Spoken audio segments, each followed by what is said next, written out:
सीमंत मर्म कपाल में स्थित होते हैं। कपाल की विभिन्न अस्थियों का संयोग स्थल सीमंत मर्म कहलाता है। फ्रंटल, पैराइटल और ऑक्सीपिटल, ये बोन्स जहाँ पे मिलती हैं, इनका जो जॉइंट होता है उस पर सीमंत मर्म होते हैं। सामान्य रूप से ये देखा जाता है कि जब भी इन हमारे सिर में दर्द होता है तो इन स्थलों पे दबाव देने से ये तुरंत ठीक हो जाता है। ये कहा गया है कि यदि इन मर्म स्थानों पर चोट लगती है तो व्यक्ति में उन्माद या पागलपन, इरिटेबिलिटी, एक्साइटेबिलिटी और भय, फोबिया तथा इरिटेशन, चित्तनाश, ये लक्षण उत्पन्न होते हैं। यदि किसी व्यक्ति में ऐसे लक्षण होते हैं तो इन मर्मों को उपचारित करने से बहुत फायदा होता है।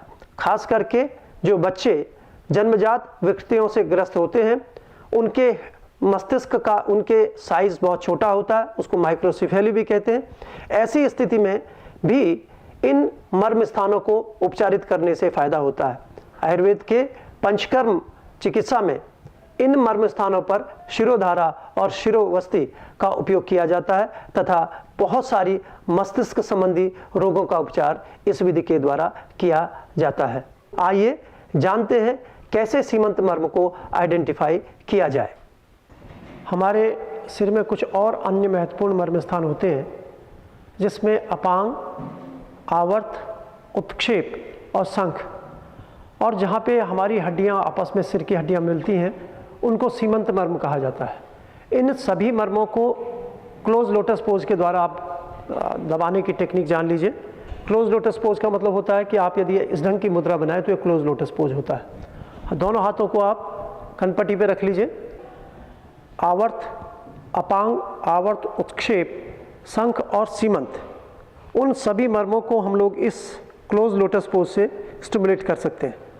हमारे जो हाथ का ये जो हाइपोथिनर इमिनेंस है, दोनों हाथों के हाइपोथिनर इमिनेंस को हम लोग ये अपांग मर्म पे रखते हैं, और जो अंगूठा है वो जो ऑक्सीपिटल बोन का जो प्रोटूबरेंस है, एमिनेंट पार्ट है, उस पे रखते हैं, और अंगुलियों को दोनों को मिला लेते हैं, जो कि हमारी पैराइटल बोन की जो जहाँ सूचर होता है उस पे आता है।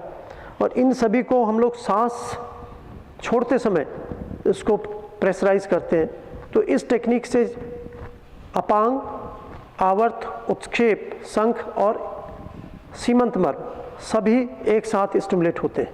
सांस, गहरी सांस लेंगे और गहरी सांस छोड़ते समय पूरे हथेली को आप इस ढंग से प्रेशर देंगे तो ये पांचों मर्म अपने आप इससे उत्प्रेरित होते हैं। उसमें अपांग है, आवर्त है, उत्क्षेप है, शंख है, और उसके साथ साथ ये हमारे उंगलियों के नीचे सीमंत मर्म होता है। तो इसकी विधि, सांस छोड़ते समय हम जब सांस छोड़ रहे हैं तो इसको पूरे के पूरे हाथों के द्वारा इसकी मूवमेंट हम लोग करते हैं, और हथेलियों से जो हथेलियों का निचला हिस्सा होता है उससे इन चार मर्मों पे और उंगलियों से सीमंत मर्म पे स्टिमुलेशन दिया जाता है।